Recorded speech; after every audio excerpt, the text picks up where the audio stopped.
What's up, Sooner fans? Welcome back to the Sooner Surge. Make sure you're a part of the Sooner Surge family by clicking the subscribe button, turning on your notifications, liking, commenting. Again, you guys are really killing it in that area. We want you to keep it up. We are exactly 2 weeks away, and even closer than that, we're 1 week away from maybe the biggest five-star recruit to sign at the University of Oklahoma in a long time, with the David Stone signing coming up in a week from today. You mean the What? commitment? Sorry, committing. Yeah, commitment a week from today. A huge commitment next Saturday that could be Oklahoma's. We will see how that unfolds.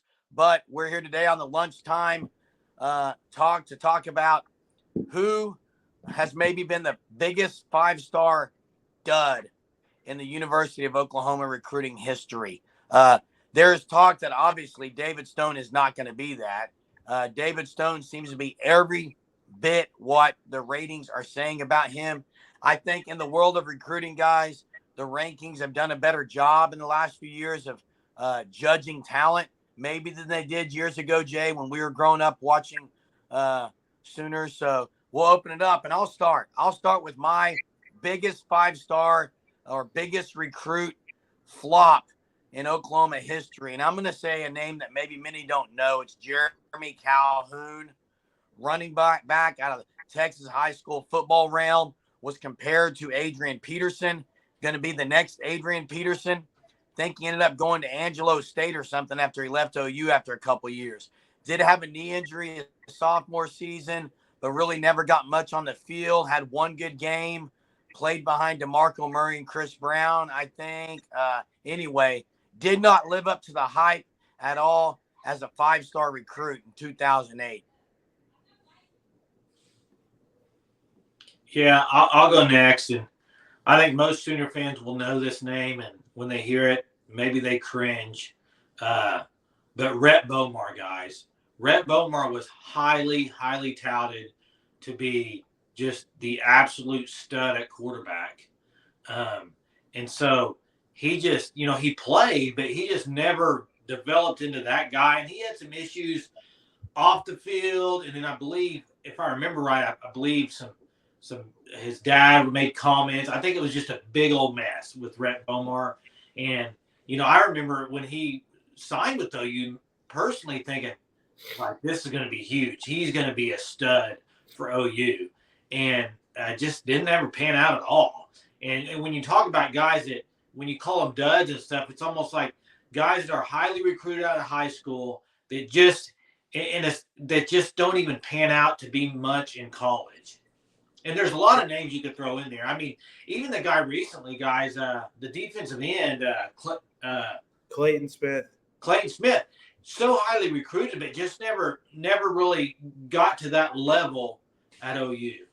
Rhett Bomar, though, Jay, and I don't know if Jackson remembers Rhett Bomar, but Rhett Bomar had it all. His arm strength was second to none. The guy was a slinger. Okay, reminded me a lot of Brett Favre, but I'm not sure who the quarterback coach was, if it was Chuck Long, but there was just you're right. He never developed into what everyone thought he would be. Yeah, and there was an article released on SI.com by Oklahoma Fan Nation a while back, and it was Oklahoma's top 20 recruiting what ifs, and Jeremy Calhoun is number 4. And they put a photo in the article of the newspaper rankings. He was the number 1 back overall and the number 7 player in the country by ESPN. So he was rated above guys like Adrian Peterson.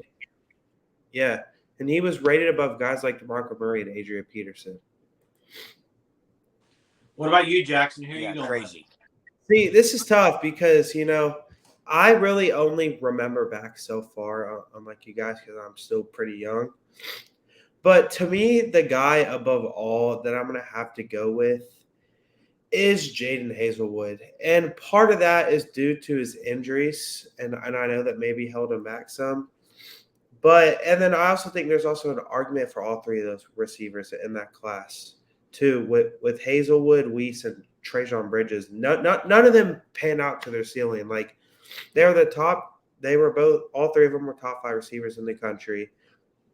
They were very, very highly recruited, and I think if Hazelwood would have stayed healthy, he probably would have had a higher chance to succeed at such a high level. But even while he was young, and while he was healthy, you still saw the guys like Theo Weiss and Trajan Bridges getting more snaps than him.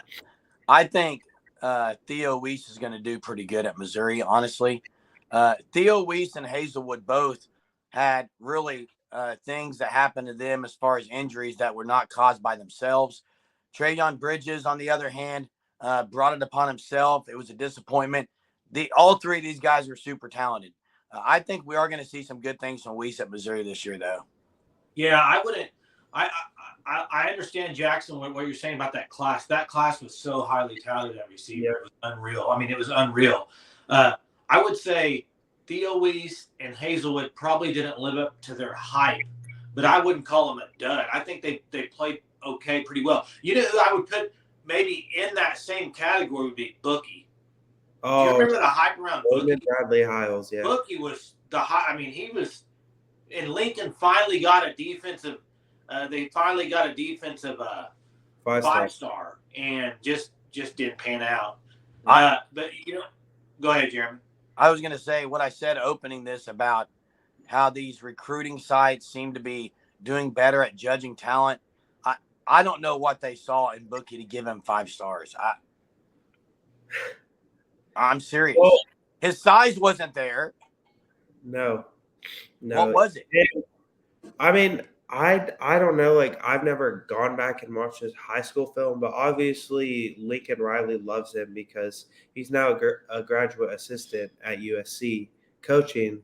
So it's with Brendan Radley Hiles. He was probably a 5-star. I believe he's out of the state of California. Is that right? Do you guys know?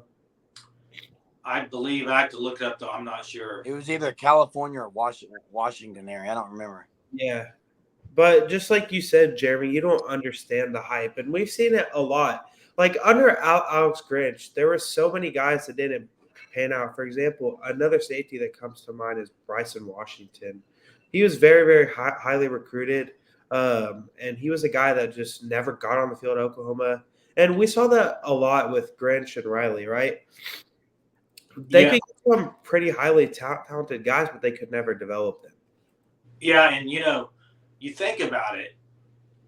We just had Nwaneri commit to Missouri. You got Stone coming up. You got McKinley. You got Okoye coming up. You got Nigel Smith. But when you talk about the 5 stars, Nwaneri and David Stone, I don't think anybody on this planet thinks either one's going to be a dud, right? I mean, I just think the overall, and you have to have. We've talked about this before. You have to have 5-star guys on your team if you want to win a Natty. Period. I think that's not a question. You got to have them. Jeremy, do you remember the quarterback that fell off the back of a truck or something? He was like a 5-star, wasn't he? Wasn't it like J.D. Rawls or something?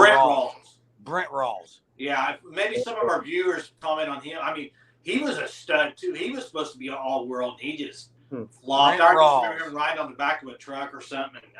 Issue. But anyway, I'd love for the viewers to comment, like, who's a guy that was highly recruited to be a stud and OU got him to sign and just he didn't pan out? Yeah. And we want you to be a stud. That's how you do that is by subscribing to the Sooner Surge. Don't be a dud. Click the button and drop your comments on who you think may have been the biggest bust in OU recruiting history. Good hopes for David Stone in a week from now. And we'll keep you updated with all the content this week as we hear it. Till next time, Boomer. Boomer.